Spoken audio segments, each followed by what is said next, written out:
are 6 runners-up. And the winner is... Young man, you will leave the stage immediately. What a bitch in costume. How dare you raise your hand to me?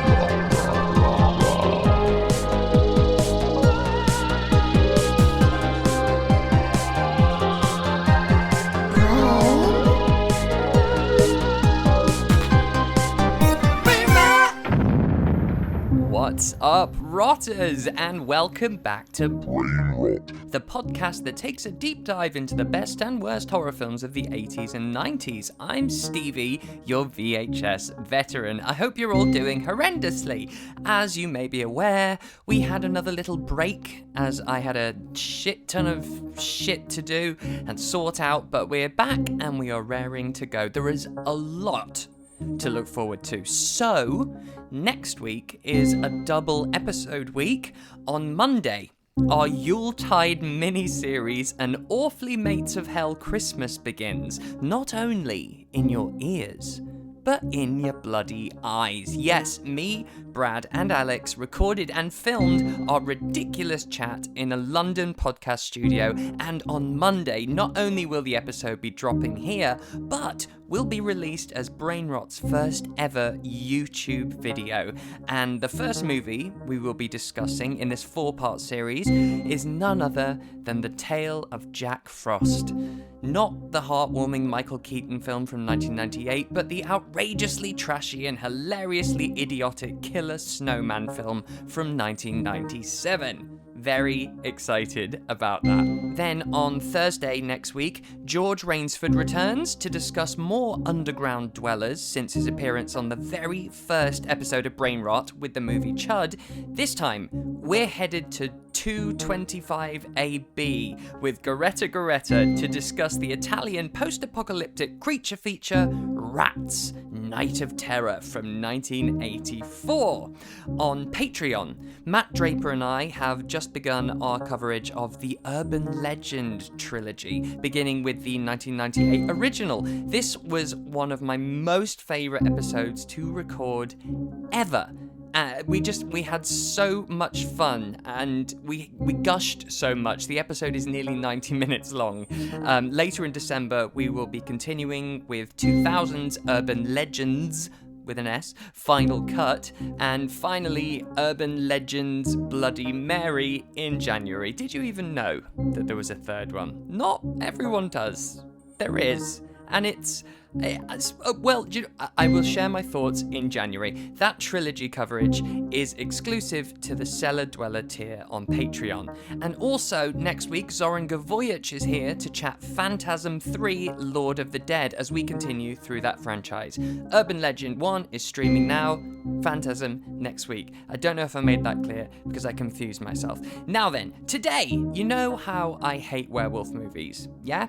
Well, I thought it would only be fair to cover at least one on the show, and so I punted for the 1988 VHS rarity Lone Wolf, which has finally become available on VOD. Joining me is my best friend and casting associate Chandra Ruegg. Last year we discussed The Mutilator, a movie I'd seen numerous times, and so I decided to bring her back for Lone Wolf as a first-time watch for both of us. So, here we go. Don't forget to like and subscribe. Like and subscribe. Lone Wolf. Like and subscribe. Subscribe. Okay. Chandra. Hey Stevie, how you doing? Do you like my David Bowie? I do like your You got David the Bowie. reference. Bowie? Oh well. Isn't it Bowie? Rowling, rolling. Yes. Okay. Fair enough. I'm going to say Bowie. So. Yeah, I think it is Bowie. But I think that's a real northern thing. David Bowie. Oh yeah, possibly. And you do go northern for this podcast, I've realised. Someone else said that to Yeah, me recently. Stevie. I am northern. No, but you were trained and you had elocution lessons, so you were made to speak like I speak. And my thought about that is, I was definitely, when I came to London to be at theatre school that we went to, it was very much, we were taught to be as posh as possible. RP, but that's not natural. No, I that's know. not who I am. And actually nowadays, I think it serves me less because I'm, it's more niche. If I talk like that, I think I'd be, much more... Accepted. No, well, accepted, but I would be up for different casting brackets. Because although it says I can do Liverpool accent, I think they often don't think I'm from that way. Yeah, no, I get that, but I was listening to a couple of eps because I was like, oh yeah, I need to remind myself of like how this works. Not that I'm not an avid listener, but I've got, Right. And then I was like, Stevie goes proper not like podcast, and you were talking about something the other day, and you were saying the grass, and I was like, this isn't the Stevie that I know. Yeah, it's so weird. I wish it was one or the other though, because I definitely flip flop. Yeah, you do, but that's fine. Yeah. Be fluid. We live in a world where one can be This fluid. is true. So. This is true. Fluidity is key. How are you? Since you were just reminding me though, it's like a year since we did our episode on the Mutilator. Yeah, it's been over a year, I think. My goodness. It's taken me a full year to convince you to get me back on this podcast. I've been saving you Oh, because have I've only got a you? few episodes left of this season, so I've been saving you. And actually, you got really good feedback. Like there was a lot of people who were like the wonderful Chandra Ruegg. Oh my god, I love that. I'm not going to lie, listeners, I was very paranoid because I swore a lot. Like a lot. I have such a filthy mouth, and I'm like, this time round, I'm really going to try and speak eloquently. As was taught to you when you were young, yeah. But I think that's mostly because it was me. If you were guesting on a different podcast and it wasn't your best mate, you'd probably be much more like this. Really fake. Yeah. Basically. Yeah, no, it's true. I just lose all inhibitions. No, inhibitions. Yeah, with inhibitions. you. Yes. In, ouhibitions, inhibitions, all of them. Last time we spoke, you were just doing Wednesday, which obviously was a massive hit. Yes, Did yes, very well. it did do very, very well. Just to sort of... Culturally as well. Yeah, I mean, it was huge. It was like a massive show on Netflix. I was a casting associate on it, just to be clear. But yeah, no, it was wild. It just went like next level. Yeah. Yeah. Already, like, it's so memeable, and like especially the dance and Lady Gaga song that was put on it.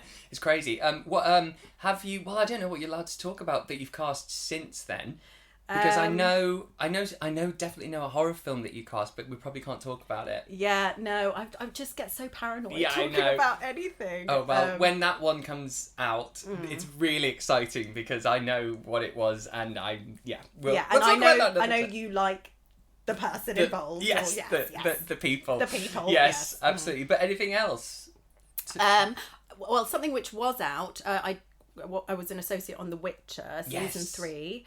And honestly, I think that's all I can talk about. Right, Like, that's fine. But that's genre. That's definitely genre. And Yes. and I saw because I follow Comic Con and stuff on the internet, on socials, and so many people do cosplay as The Witcher and stuff from The Witcher. I don't know what cosplay is. That's when you dress up as your favourite character from fiction. Oh, okay. And so at conventions, a lot of people turn up as their characters, and I saw loads of people dressed as The Witcher, and to like the finest details. Oh, really? Yeah, it was Interesting. amazing. Yeah, do you know what? Funny enough, I had a date with a guy, and he was like really into The Witcher, and I was a bit like, oh, it just for me. Conflict I was of like, interest.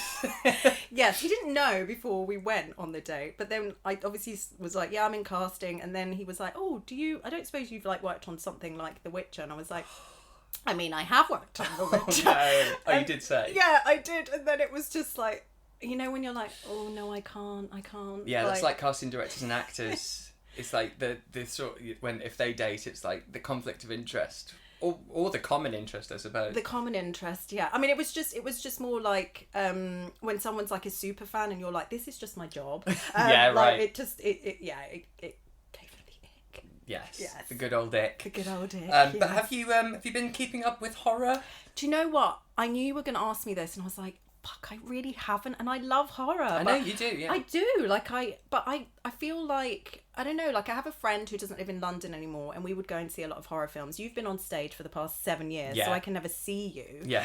You're like a figment of like my imagination. I speak about you so much to like groups of people that you don't know, and they're like, "Who is this Stevie? Like we've never met him. Seriously, Is he real? Yeah, is he real?" And I'm like, "Yeah, honestly, he's my best friend. I've known him for so long, Chandra. but I know you've never met him. But yeah, so now we can see more horror films together because you're no longer on the West End stage. Right, stop reminding me. Yes, sorry. No. So the last one I think was Scream. 6. Yeah, the Yes, yeah, that whole thing. Yeah. Yeah. Which I loved, by the way. It's Like, the brilliant. beginning I was like, ooh, interesting. I know. And then obviously what happens.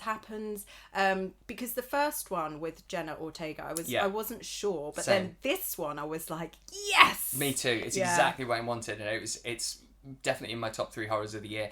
To be honest, it's been compared to the last few years, it's been a bit of a shitty year for horror. Oh, has it? Yeah, I've been really let down. Like just recently, the last two horrors I saw at the cinema were The Exorcist and Five Nights at Freddy's, and they're both 1-star films to me. And it was just, it's all franchise and trying to revive things or computing it, and I'm out. It's like you need an original story. Yeah, originals are the best. That's why my film of the year is this Spanish film called When Evil Lurks, and it is mind-blowing. Really? It really is. It's just... Well, I love a foreign horror film. Yeah. And also foreign horror films are like the only ones, if I'm watching at home, that I watch continuously all the way through, because my attention span to what I can't remember the last time I sat and watched a film if it wasn't foreign or in the cinema. Yes. Where I haven't paused or been doing something on my phone and just given it my full attention. It's ridiculous. So foreign because of the subtitles, I have to. Ah, interesting. Werewolf film. So obviously today we're going to be talking about Lone Wolf. Yes. Now I hadn't seen this before. I wondered. Do you know what? When I was watching it, I was like, "Has Stevie actually watched this?" No. And as a rule, I avoid werewolf films because it's my least favourite subgenre. Because I just find a very small few, like The Howling, American Werewolf in London, Ginger Snaps maybe, but I just find it so boring and such an uninteresting thing, because it's all about the transformation. And the transformations are always great in werewolf films, but after that they've just become a beast and they have no sort of humanoid personality. Whereas even vampires, which I don't like, at least once they transform or show that they're a vampire, they talk or they have some sort of they're captivating in some way. Whereas with werewolves, it's just like it's just a beast. Oh, that's interesting. This is where we differ, because actually, I mean, I like vampires. I don't like Twilight, but I loved Buffy the Vampire Slayer. Right. And I was like recently thinking, oh God, I would love to watch it again, but like, who has time? I have to watch so much for work. I can't like go back and watch Buffy. Yeah. But I just thought it was so groundbreaking, and there was a werewolf character in that. Oh, so we differ on that. It does nothing for me. I just find it inherently boring. I think it's also that thing. So like, the full moon, I've always been a bit like, oh, everyone goes crazy on the full moon and there's more police out on the full moon. I think I once read that. I'm not sure if it's true. We used to say that in school. Yes. And then like, when one doesn't sleep or I have a bad night's sleep, I'm like, oh, is it because it was a full moon? Yeah. So but then that is a thing, because that's what lunatic comes from. The term lunatic. Yes, it's of someone course. who Luna is by the moon, who, goes a bit crazy when there's a full moon. That's where that comes from. And I always find with most werewolf films, there's always this allegory, or they're going like, oh, it's actually a statement on queerness, like this thing that's inside me and I can't let it out. Oh my God, am I gay? Oh yeah. Oh, I can totally see why you say that. But I have to say, I was very excited when I heard the title. I was like, Lone Wolf, great, werewolves, love it. Wow. Well, I'm really happy about that. I was very surprised. We'll get into it. So I might ask for those who haven't seen it, because the only reason I chose this is it's never been available on streaming. It's one of those really dodgy VHS that no one ever rented, and it's just finally been released onto like Amazon to rent and stuff like that, and Plex. And so I thought, fuck it, I'm going to jump in and I'm going to take you with me. And I'm very glad I did, actually, because there's quite a lot to talk about, and I have quite a few questions. Yes. But for anyone who hasn't watched it, what's the synopsis, Charnie? Okay, well, I've got a very short synopsis, which goes like this. A group of students try to navigate their way through college and all that comes with young adult life. However, somewhere in the shadows, a figure lurks, terrorizing them and the people of the town. Oh yeah, all right. Yeah. But that's that's a pitch. Listen, like when you're in casting, Yeah. you have to do breakdowns for characters and stuff. You have to sell them. So That's- I'm selling Lone Wolf. You just did. Sold to the highest bidder. I was very confused and a bit disappointed that it wasn't the Kevin Hart that I was expecting. No, I know. I noticed that as well. I was like, oh my God, Kevin Hart. And I was Yes. thinking he must be like a teenager in this. But no, unfortunately, it is not that Kevin Hart. But the openings, so we have these two. What, go on. No, I was going to say I had a lot of high hopes because I liked the opening title. Yes. Like the music, the synth, the 80s, I was like, it set the tone. My Yeah. expectations were high. Oh, see, those credits for me went, yes, my expectations are really low because it was so analog and like. Yeah, but I give I it love that though. No, I of love the it. time. Yeah, of course. But it felt very homemade, and I really enjoyed that aspect of it. But what did you think of this opening section then? So we've got Julie and Skip, and they're making out in their car. I have to say, I don't understand what's going on. It feels like the director's gone, just improvise, like you're making out and then you fall out and then you make up again and then you fall out again, because they're kissing and then he's like, what's the matter with you? And Yeah. she's like, I don't believe this. And I'm like, what did I miss? Yeah, I know. It's very, very unclear. Or even the way it's like set up, they're not even looking at each other. They're sort of like looking outwards. It's like, Yeah. you don't look outwards when you talk to someone or when you're making out. You like So look into staged. their eyes. Yeah, It's yeah. so staged. And it was really just odd, I felt. Yeah, it felt like they just wanted this scene, but they didn't know how to make these two characters interesting, because they fall out and then they make up again. Oh, okay, let's not fight. Let's get out of here. But They're also, happy. he calls her uptight. I'm like, oh, that Here we go. classic thing. The classic thing where the guy's like, the girl isn't doing what the guy wants. And then he calls her uptight. Yeah. I mean, obviously, it's the 80s. Yeah, but that is so classic because she won't open her legs. But I love that it's her car. Like, there's a part of that that made me go, oh, that's really different, because normally the girl gets turfed out because she's not Yes. doing what he wants. Exactly. And so it kind of subverts it a bit, because then because he wants to drive, and she's like, no, I'm sorting this out. Well, the message of like, no, you've had too many beers. I Yes. was like, yes, Julie. Come he on, has. Julie. Come on, Julie. Yeah, but I don't think they're meant to be together, because within 70 seconds they've fallen out 3 times and made up 4 times, and then one more time falling out. But this is when we get our first attack. So what did you think of this? Because obviously we've got the POV in the sort of the woods looking at him because he's been left alone. Yes. Immediately I howled. Oh, no pun intended. I howled because he turns round, he looks up to the right and screams, and then he gets attacked from the left.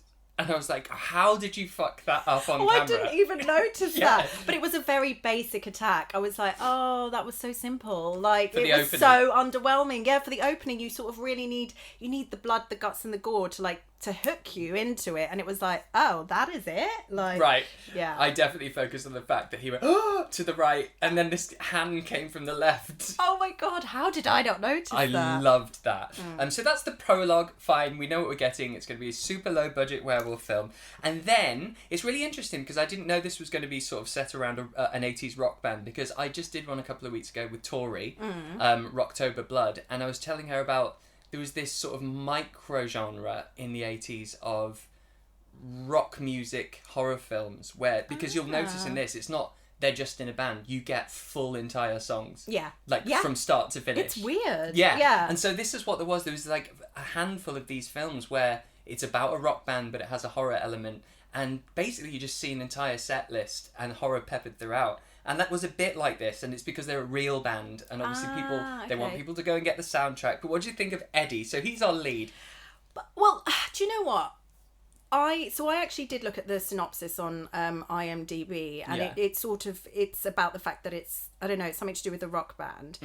But then when I was watching it throughout, and I know what you've asked me about Eddie, I was like, okay, he's the protagonist, but he never felt like the protagonist. No. And that was my you're issue right. with the film. I was like, whose story are we following? That's such a good point. Yeah.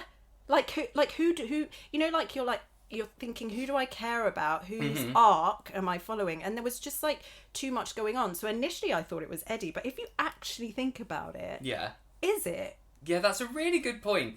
It is a bit protagonistlessness. Wait, protagonistless. Yes.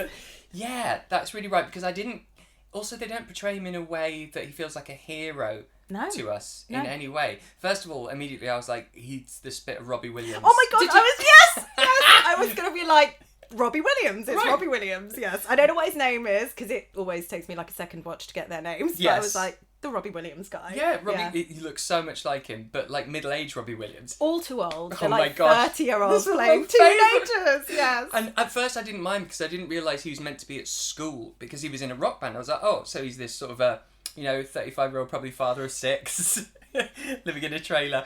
But it's not till later when he's living with his auntie, who's very old, and she's like, oh, you've been missing school. And I'm like, for how long? 15 years? How long have you been skipping school? A decade minimum. I know, it's ridiculous. Very, very good. But yeah, this 80s rock band. Now, I got a bit confused. You watched it twice, so maybe you can help me. Yes. When he's outside in the alley and he's like, oh, I can't see with this shit in my eyes and stuff. Is he talking about the glam makeup? Oh, I mean, that I can't even remember that, because actually in that scene in the alley I was like, oh, they didn't have enough money for lighting, because I was like, I can't see them.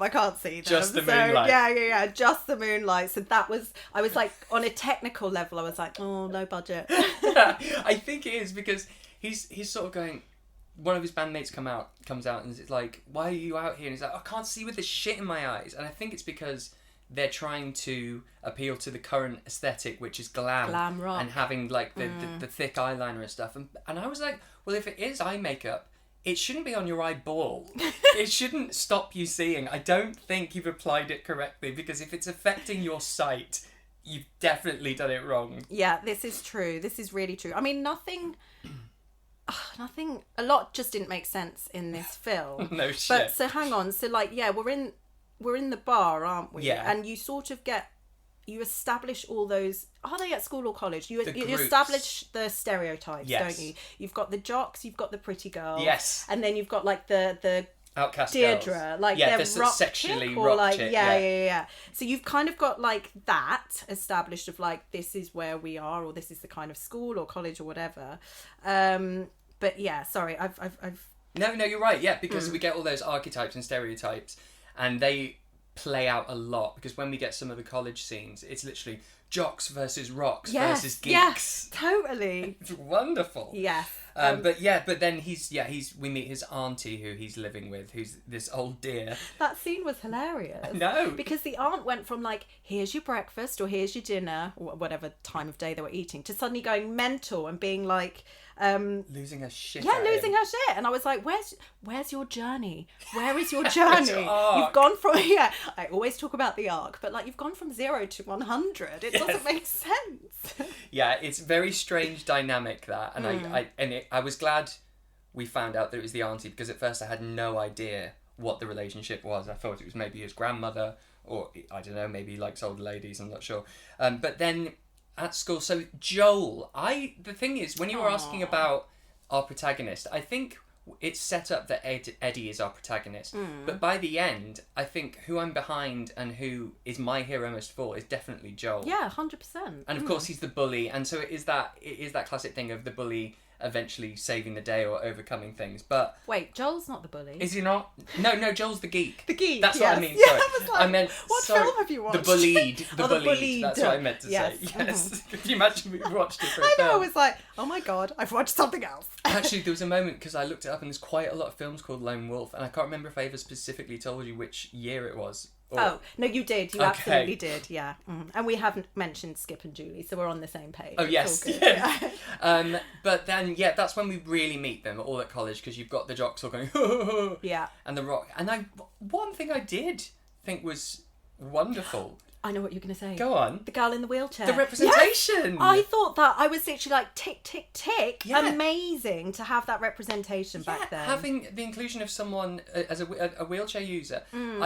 part of me was like, is this going to go really wrong? I felt the same. I was like, is she going to die? Yeah, and in a horrible way, Yeah. because that's happened in Friday the 13th. There was a guy who uses a wheelchair, and he's like pushed down the stairs and like has his eyes stuck out, and so they use his disability to make a cool kill out of his chair and stuff. But with this, she literally is just in a wheelchair, I and know. that's it. No one mentions it. I loved it. I loved it. I have to say, that kind of made me like the film more. Me too. Yeah, I was Yeah, like, I was really nice surprised. one, guys. Yeah. It was great. But yeah, it's turf wars, basically, at the school. And then Eddie gets into the fight, doesn't he? And it's basically just two middle-aged men rolling around. And it was just like, this is just like at a bar. Yeah, it was kind of crazy.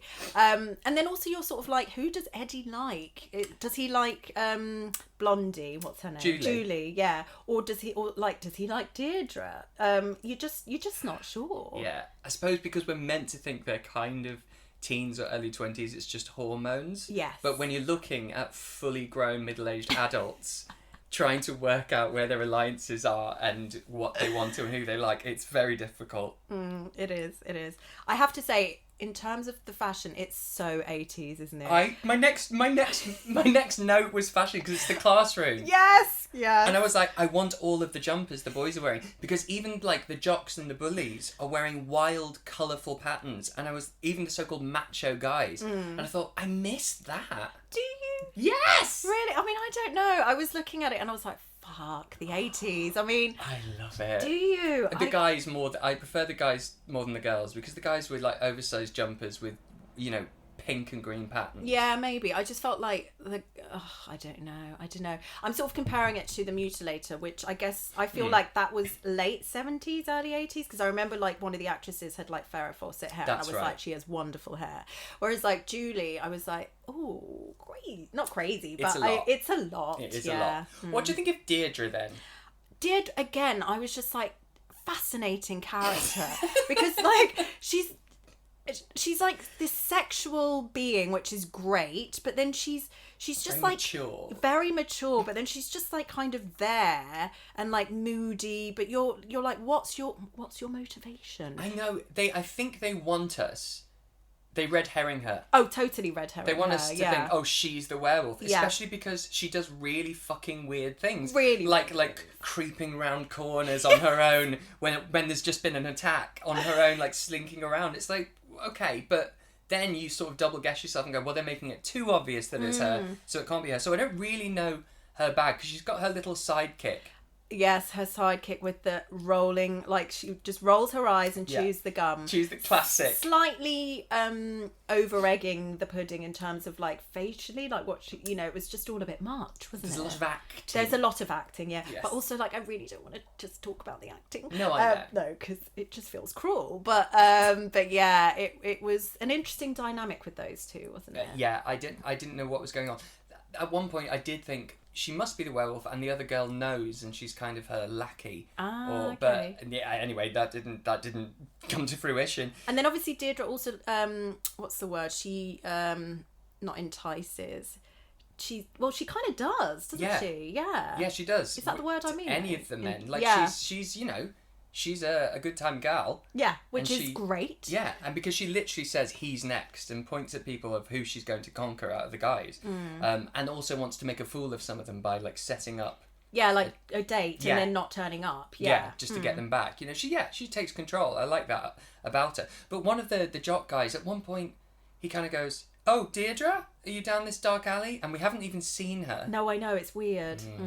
It's just to get him down there so he can get killed. Yeah, basically. But why that. would Deirdre be down a random dark alley? Because it's not like we saw something and he's like, "Oh, is that you, Deirdre?" Yeah. He just walks down there. Yeah, because he say to his friend, "Oh, I'm like they want to go for pizza," and then he's like, Yes. "No, I'm gonna go for pizza," and then literally like touches his genitals, and I'm just like, Here's your pizza. Here's your pizza. What I'm kind like, of a line is I know, that? it's like, I don't get that reference. Like what am I not understanding? But then yeah, goes to the alley or goes around the corner, and then suddenly you're like, what? Yeah, and he's like, "Deirdre!"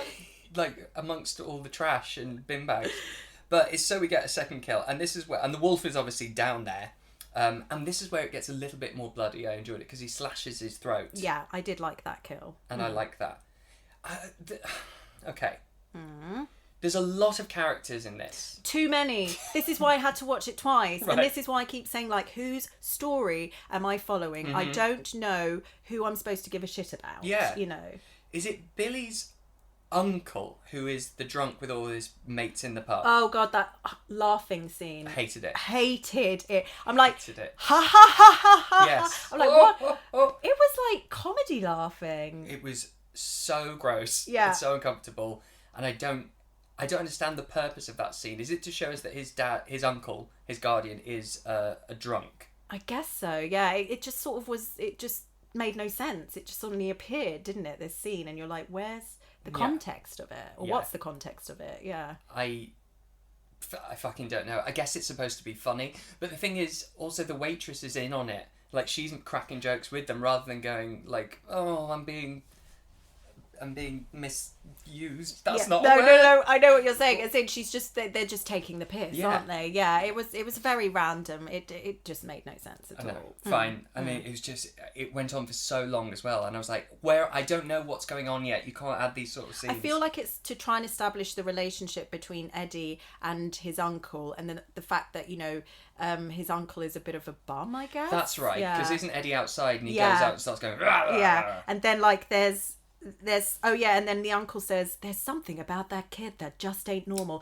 This is another thing, by the way. They like to just say a few things to camera, like their thoughts to camera. They break the fourth wall. Yeah, they break the fourth wall. And that was one of them. There's one at the beginning, when Skip and Julie are in the car and she's like, he said he just had a few beers. And I was like, why are they doing that? Who are you doing that to? Like it's live studio audience. Yeah. But yeah, so that scene the bar scene was weird. But, yes. But you know the bit when... Because at this point, I was in two minds whether it's Billy or Deardra. Because it feels like they want us to think it's one of them. One of them is the werewolf. And the scene where Deardra arranges to meet the jock Richard, who she later doesn't turn up to meet, it's so awkward and porny. They actually play porn music over when she goes backstage, do you mean? To see... Is it not in school when she's like, "Hey, Richard"? Oh, yes. No, yeah. That is really like, and this what? Is bam. Yes. Yeah, sorry, Wonderful. I know which one you mean, yeah. Because she says she's going to meet him in the woods. And he says, "Where shall we meet?" And she says, "You'll find me." Now, I mean, it's a woods. By the tree. I think in America... Yes. No, in American films, there's always, and this is how things differ, there's always like a spot, isn't there, where the teenagers meet to make out. So I reckon that spot where we first see Skip and Julie, that's just like, that's where they go with their cars. That's the hangout. Yeah. So it must just be like one of them places, you Fair know? enough. Yeah. And then they kind of make it seem like they're confirming that she is the werewolf, because when he gets there, it's just the wolf. Obviously, we don't see her. And we're just meant to assume, she is the wolf. Yeah.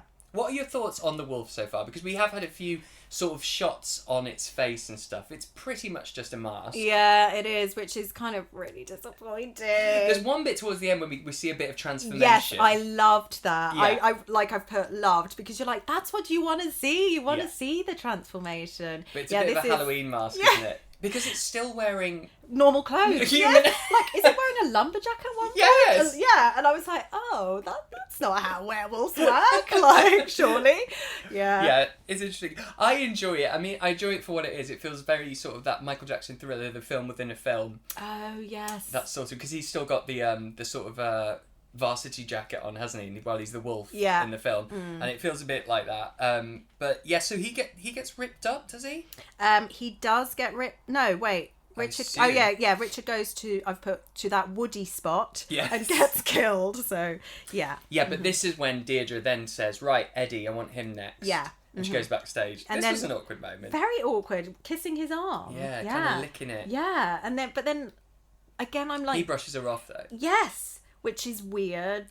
Well, I don't know. I don't think she was invited backstage. Oh, I see. I think she she's just literally pounces. I think she's literally gone, "I want him," gone backstage and then gone, "Hi," and started licking his wrist. Yeah. It's an odd moment, isn't it? Oh, we've got to say that throughout this, we keep seeing the police chief kind of covering everything up and saying, "No, it's wild dogs. That's all it is. You know, these random murders. It's just wild dogs." And he's saying it to the classroom, and then.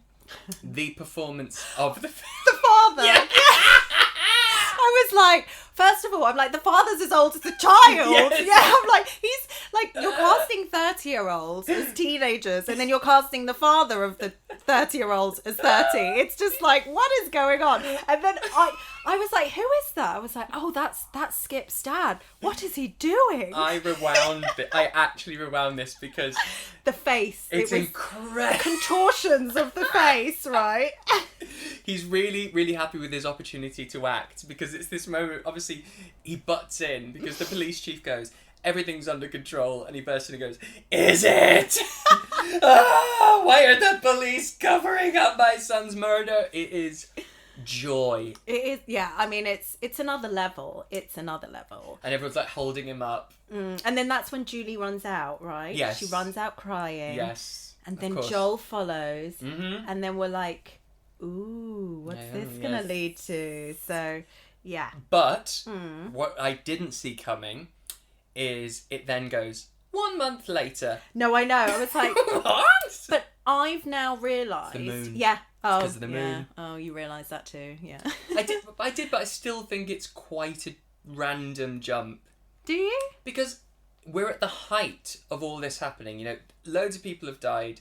Police chief is warning everyone there's wild dogs, but it's under control. The dad comes in, and it goes 1 month later, and everyone's just like in the library going, do, do, do, do, yeah, back to normal. Yeah. Like nothing's happened. There's been no weird deaths or anything. I think the first line, 1 month later, is Joel sits with Julie and goes, I think it's really odd that everyone's moved on so quickly. And I thought, yeah, my thoughts exactly, Joel. You're telling me.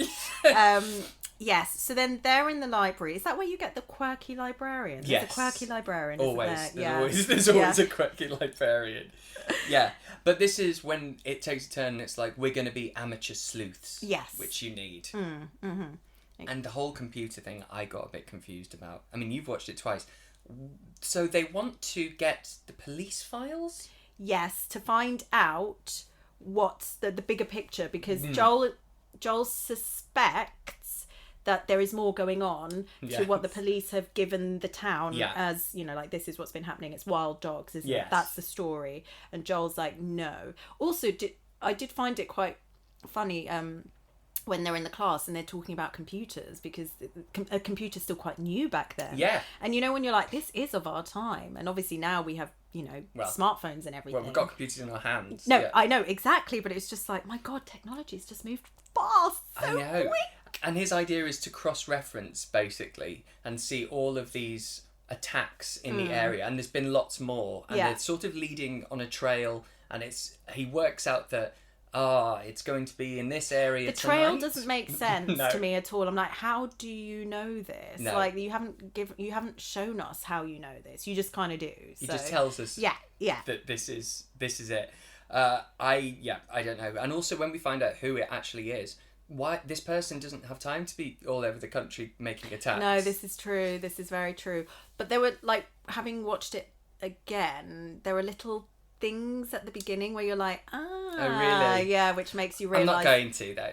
I'm not going to watch it again. Okay, all right, no, fair. You can just tell me. Yeah, I will. When we do the big reveal of who it is. Although I don't think we've even referenced that person. Yeah. I mean, we can. It's spoiler free because not spoiler free. I mean, it's spoiler full. Yeah. So the teacher, and he's the computer teacher. He is the computer teacher. Yeah. And he is in it quite a lot. And there's one moment when I clicked, it's got to be him. Oh, really? Because he calls the police and dobs in Eddie. Yes. To try and frame him. And I thought, why would you want to be framing him? Unless it's to take the focus off you. That makes sense. There's also a line very early on where someone says Mr. Harrington wasn't as tough as this new guy, so as in the new teacher. So it's always like the new person, of isn't course, it? into town. Yeah. Mm-hmm. Oh, that makes sense. So maybe that trail makes sense. Oh, I see, because he's been doing like a killing spree, like en route, as it were. And doing a different town each time, then skipping Dodge. Yeah, that makes sense. Well done, Lone Wolf. Yeah. Really done well there. When Eddie has like a funny turn when he's performing, and he goes outside, I think I thought, he's turning, like, because it's full moon. He's the werewolf. Yeah, I mean, we've said already, haven't we? He's like one of the red herrings, him and Deardra. So like, and she's following him as well, which looks like she's turned him into one. That's what I thought. This is where I thought it was going. Yes. Wait, have we mentioned the death of Uncle Jack? That's now down the alley. Yes. Oh, they're always down the alley. Wait, is it? I feel like rips out his heart. Yes, it's actually quite a good death. Yeah. Isn't it? I liked this one. I was like, oh, they put more money towards this one. Yeah, so. it was good. And yeah, he rips out his heart, and you see the wolf like put it near his mouth, but not on his mouth, because obviously they don't want to stain the one mask that they've that's got. so true. Like pretends to eat it, like nom nom nom. Yeah, but it was. Yeah, it was weird. Well, it's not weird. You then just hear it then on the radio at some point as well, I think. Yes. Yeah, and that's it's around this time because they keep breaking into the school, Joel and Julie, to try and do all this cross-referencing and their amateur sleuthing, and they start to work out the lunar cycle. It's something to do with that. Yes, and then that's when the teacher catches them at one point, and that's when he calls. Yes, about Eddie. Yeah. By the way, Eddie's surname is Lupensky, and I was like, is Lupine? Lupine. Yeah, That's wolf-like. Yeah, so I mean, I don't know Oh. if that was like a deliberate Definitely. thing, but I was like, oh, hang on a minute, and I know that from Harry Potter. I'm not going to lie. Of course, Professor Lupin. Yeah. So I was like, oh, that's No, you're right. That's definitely there. Yeah. Oh, nice. yes, sir. Thank you. Yeah, nice catch. So yeah, you're made to feel like it's Eddie. Yeah. At that point. Yes. Yeah. Which would make sense. Because he's like the bad boy. Yeah, right. There's a really pointless scene with Fred and Colleen, who's Deardra's friend. Yes. Completely pointless. Yes, it comes out Where of they're in the nowhere. car again. Yeah. Yeah. And there's growling, but nothing happens, and then they just drive off. Well, she drives off. Oh no, they do both. both, drive yeah. off together. Yeah. There's just nothing happens in it. It doesn't set anything up or give us any new information. So I was waiting. No, but then when she goes to Deardra's... Fair enough. Yeah. Is it just to do that? Yeah, I think so. So, like, because she's pissed off because they've gone to that spot to make out, and then she calls him a prick, doesn't she? Yeah, I think so. Yeah, she's like, oh, you guys. And I was like, good on you, Colleen, or whatever her name is. Yeah. So, yeah, and then she's like, take me to Deardra's. That's right. Yeah. And that's when she's at the door and not answering. Yeah. And we get the brilliant shadow section. Yes, I liked that. I liked that when we see just the projected shadow of this giant wolf. But also, doesn't Joel break into Julie's home Oh, God, yeah, that scene. because she was late? Yes. Like, you knock on, or knock on the window. But also that I felt like that was not the money shot, but I was, they zoom up Julie's body, and she's in this like nice negligee. Of course. But actually, like, to be fair, there was no nudity in this. No nudity at Rare. all. Really, really rare. There wasn't like any breasts, which usually happens, Correct. right? No, you're right, actually. Yeah. No. So that was like their sexy shot, her in the bed, but she suppose had so. like satin PJs. Yeah, or fair whatever. enough. Yeah. And everything sort of meets at a cross section because we've got Colleen, who's being chased by the werewolf, and then we have Joel and Lisa coming out of the school, and they meet up with her and they see it. So now everyone's in the know. They're just making sure we're all on the same page, which I like. And then the police get a call because we obviously got the comedy sidekick. Oh, that I blew. hate Oh, it. I know. And he was just like, "Oh God, stop!" It's what are you stand up, doing? like he's doing full stand Yeah, up. it was too much, Yeah. wasn't it? 'Cause they- Kamitsky, I think. Yeah, was his Kamitsky, name. and Yeah. he does commit. Yeah. Yeah, because they're getting calls about a large hairy animal running around. So then we've got them on the way. So we know everyone's going to meet up at some point, and one of them has to be the werewolf. And actually, it's not really the case. No, it's not at all. And then there's mention of someone called Mr. Randolph who gets killed. Oh, And I was like, who was that? Was he the guy, like the caretaker? Maybe. Yeah, but when you're like, I don't even know who Oh, it that happens is. off screen, doesn't it? Yes, it's off screen. Which Yeah, and then who off-screen walks death, around the you're like, corner? "Oh, no one Billy. cares." Yes. So that you're like, oh. Yeah. And that's like, these are your constant red herrings that it's Billy, Yes. right? Yeah. Yes, because also he would have passed the body, but he doesn't mention it. I have to talk about the ease at which Joel fashions silver bullets. Oh. Because he's like, oh, it's a werewolf, because they've worked it all out with the lunar cycle. And so he's like, I know, we need to make silver bullets. My dad's got silver trophies upstairs in the attic.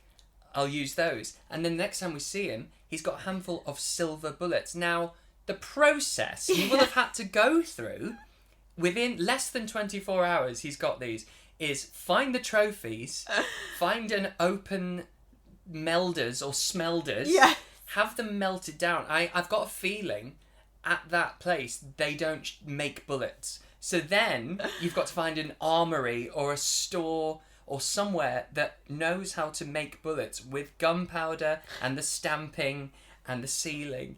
But he's done it. Well, yes, of course, because that's what happens in films. Yeah, so. but it pissed me off. Because normally in some werewolf films, they'll just melt silver and then dip the tip of a bullet into it. Oh, I see. But he's had full bullets fashioned. Yes. And I feel like the turnaround is very quick. And also, for this town where there's nothing... There is literally nothing. I don't know how he's managed it, but very impressive. You pick up on these, like, really small details. See, I was just like, yeah, fine, he gets some silver bullets. Right, no, yeah. he's melted down trophies and found an armory. But then also I'm like, what are bullets actually made of? Well, it's not silver, clearly. But... No, it's probably like iron and then gunpowder and I see. Whatever. Okay, yeah, fair. I did sort of love when she was like, I don't know how to use a gun. I was like, it's America, surely everyone knows how to use a gun. Like... And also, even if it wasn't America, you pull the trigger, point and shoot, point and Point pull. and shoot, Point for God's and pull. sake. But did you, by the way, hang on, so where are we? So this is where everyone's kind of near the school. The police are there. Oh, yes. Then they Eddie's tell the there. kids to go to the car. Get in the car. Get in the car. Because actually, the police suspect the kids of foul play, don't they? Yes, that's right. Yeah, and they want to take them to the station. Yes. Joel's somewhere... He's still in the building, I think. Mm-hmm. It's a bit... there's so many people at this point and so much going on. Even the fact that the police chief is like, you get in the car... Oh, I'll have to get another car for my assistant. Yeah. So he's staying behind. But also they get put in the back of the car. Yeah. And then that's when they find another body. So the police chief leaves them in the back of the car. And then they get out of the car. Which I don't think... You can do. No, of course not. Of course not. Because criminals will be getting out of cars all the time. I kind of feel like the point of the back of a police car is that... You don't just open it from the inside with a handle. No, you don't. But they do. This is Phil. So then, this is when they all go back to Deardra's, right? Yes. And I feel like this is... Because they're wanted criminals now. Yeah, they're literally on the news. They're wanted criminals. But this is... Did you at any point get, like, a little bit of, like, Breakfast Club Yes. homage? It's really cute. When they're all, like, slumber partying. Yes, yeah. So I was like, because obviously in the Breakfast Club, you've got, like, the outcasts. Yeah, the jock. You've got the geek. You've got all those, like, stereotypes. Yeah. And I feel like they've done that in this film. And then when they all go back to Deardra's, you've got all these people who wouldn't usually be friends.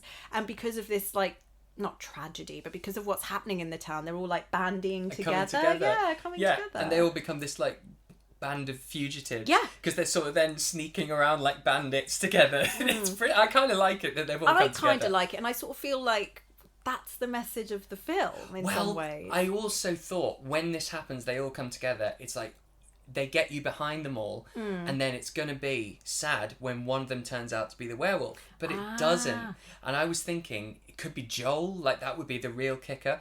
But when they were all together, finally, I really thought like the faculty or something. You know, when you've got these kids who aren't together normally. This jock, that it's the same. The lesbian, the jock, the geek. Didn't even think about that. I mean, actually, probably like the most new girl, horror films. Yeah, like bandy together and like solve the problem. Yeah, but then one of them turns out to be.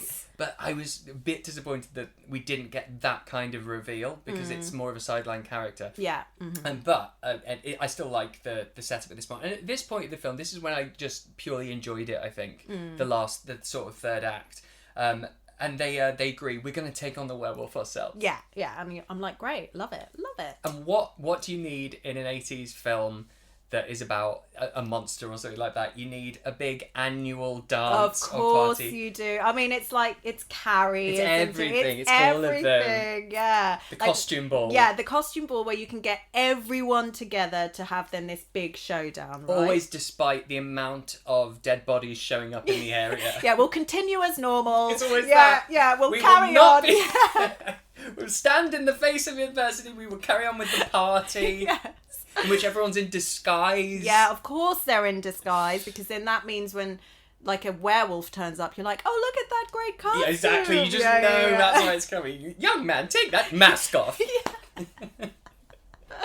So what is it? It's like the winter something ball. It is the 17th annual winter costume ball. That's it. Okay. So like the kids are still fugitives, so they're not actually at the ball, but all the as in the kids, I mean all our protagonists, because there are so many. But then you've got this high school or college gathering. Yes. Then then you see Mr. Simmons stalking the hallway. That's right. And he's got like a cough and he's like sneezing Yeah. and sweaty and you're like, ooh, what's going on? Yeah.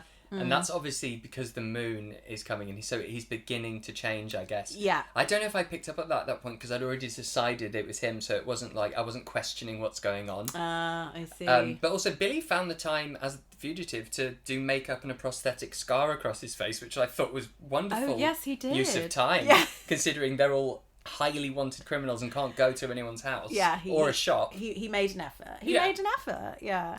And also, like, the fact that he's chosen to have slashes across his face feels in poor taste.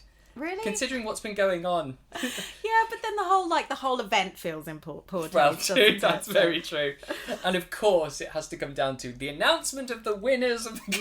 Yeah. And then I have to say, at this point, I feel like they suddenly, as a production, they were like, oh, we haven't really gone for it. Or like, we just need to do something big. Yeah. But it was very random. Like, there was no proper lead up to it. 100%. Like, it was just like, and He's now, on stage. yeah, he's on stage, and you're like, where's the suspense? Yeah, like the back door's getting locked, that sort of stuff happening. You know, you see him, the wolf come into, or the POV, yeah. someone sees it, goes, oh, weird mask, bro. Yeah. You know, it starts and then it builds up, but he just drops from the air I know. onto stage. Yeah, and then just goes on this like sort of shit rampage. I essentially. loved it. Oh, I did loved you? it. He's ripping off heads. He's slashing people. Oh, I don't know. But I felt like I wanted more. Like I know what was- you mean. Yeah. I know what you mean. It felt like a climax that started at the climax and then just finished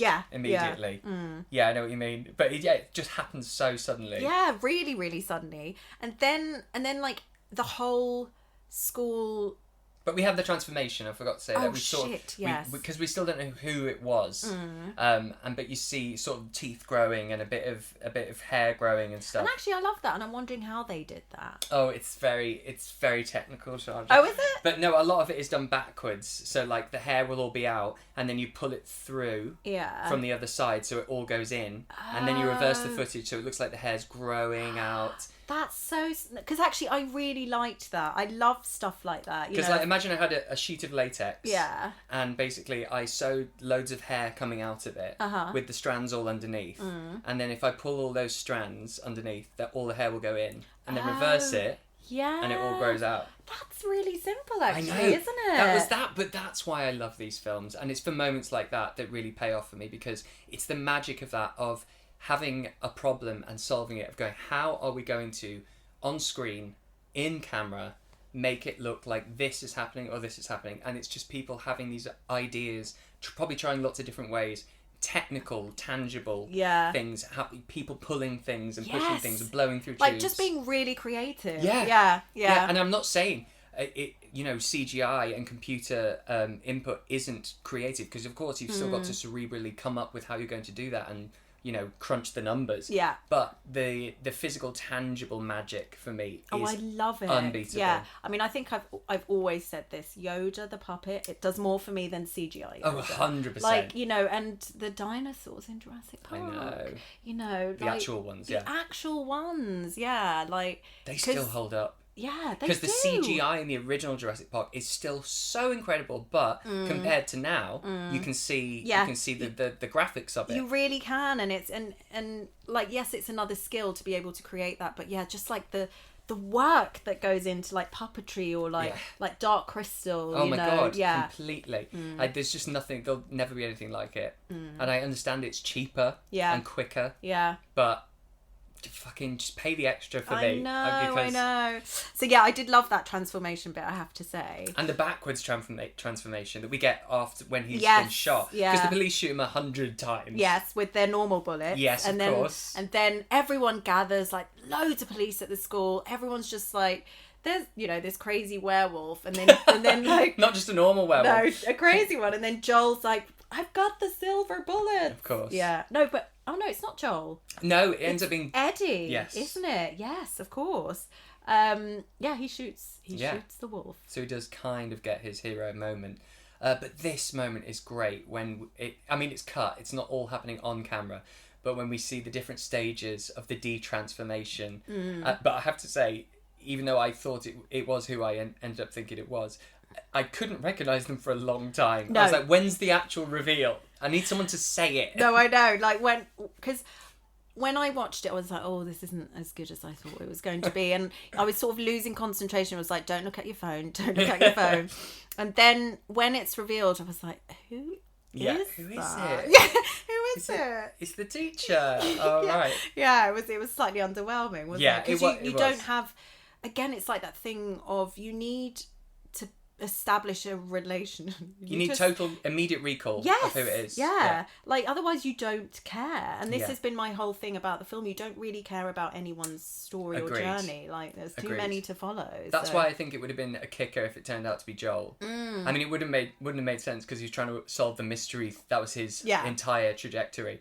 But it was just a little bit underwhelming that it doesn't affect the film in such a way, because I the point of a reveal is to make you backtrack and go, oh shit, that means this. Yeah.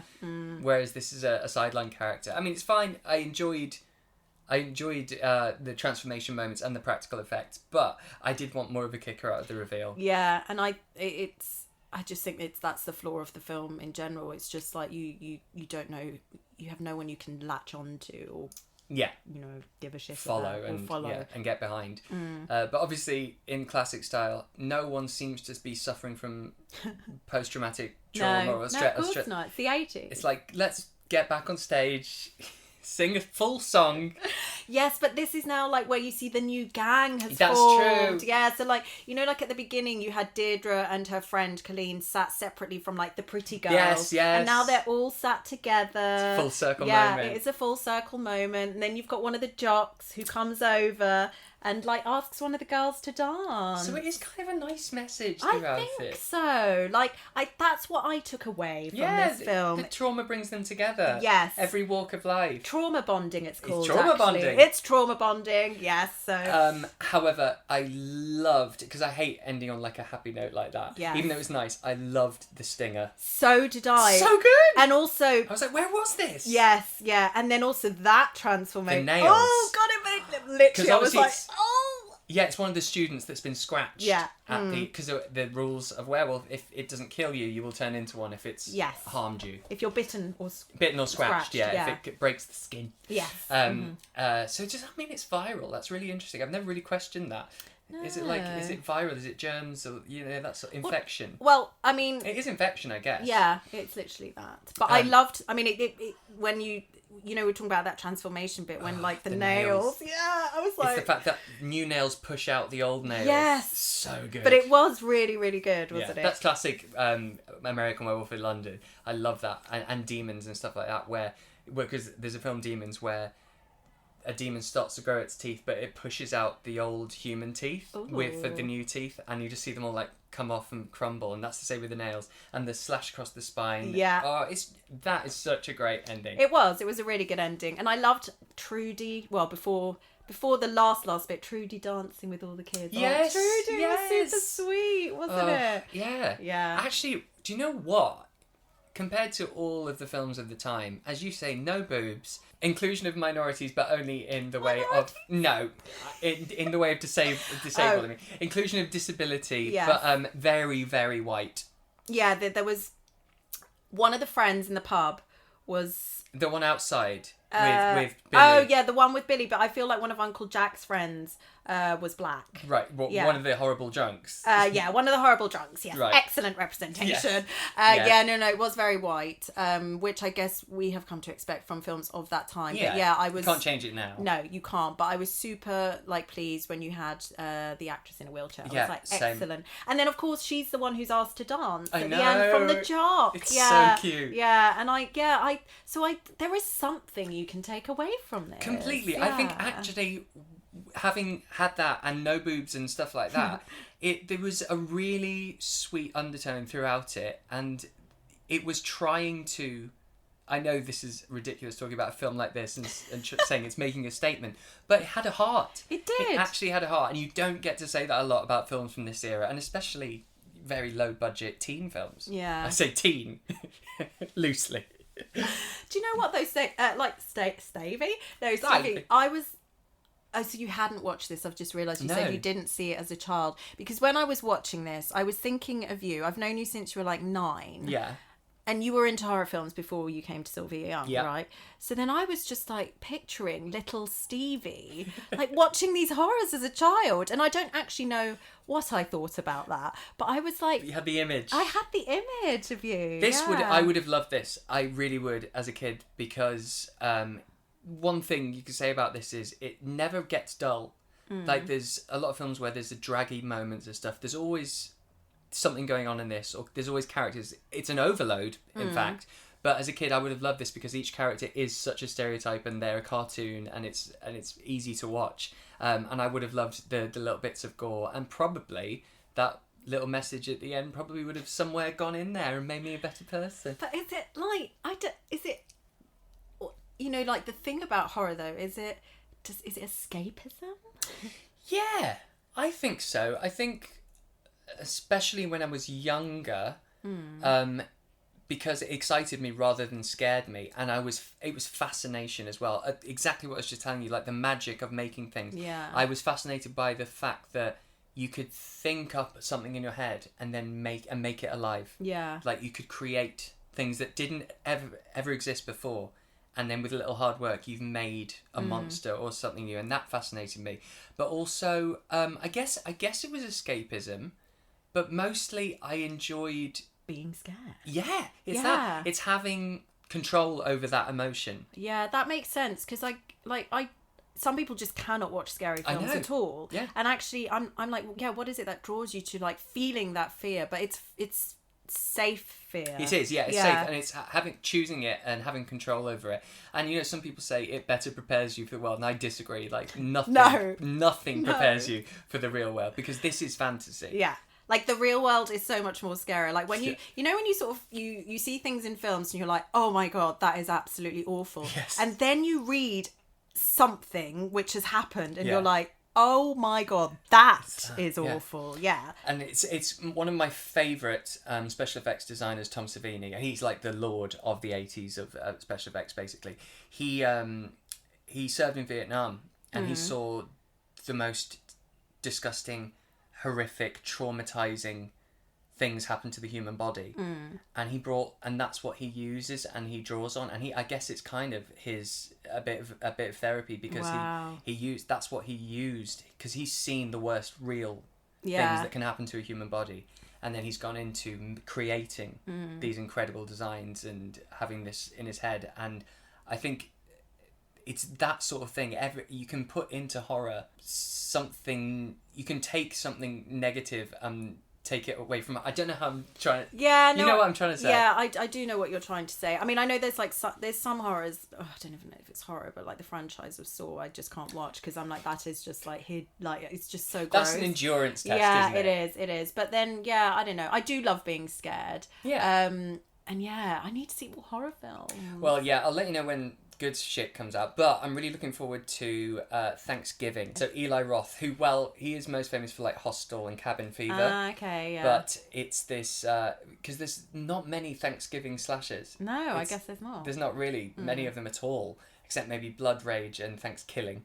But he's made this sort of real 90s style slasher set on Thanksgiving, and I think it's going to be great. Oh, fun. So maybe we'll do that next week. Let's do that. Cinema date, babe. Fantastic. Let's do it. Well, listen, thank you so much. Thank you. I love you, obviously. Oh, I love you more. Proud of you and everything you're doing. And I can't wait to be able to talk about more of the stuff you've been doing. Yes, once I it know. comes out. Yeah, and I can't wait to be asked back onto this podcast. Of course. Well, I'm going to get you back on Patreon probably around Christmas. Oh, fun. Yeah, by the way. Okay, great. Love it.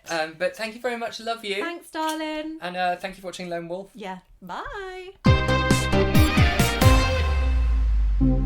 Well, there we go. Thank you, bestie Chandra. Love you to bits. And I had such a giggle. And we were recording in the same room. Chandra is the only person I've ever recorded in the same room with for Brain Rot. Oh no, well that's not true now because of Brad and Alex. That's coming out on Monday on YouTube. Don't forget, when that comes out to go and watch it and like and subscribe. Oh, like and again.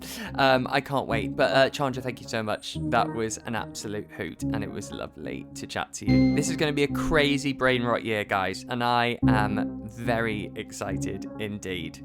For all of our socials and our merch store and the Patreon link, just head to steviesbrainrot.com. All right, see you on Monday. Toodaloo!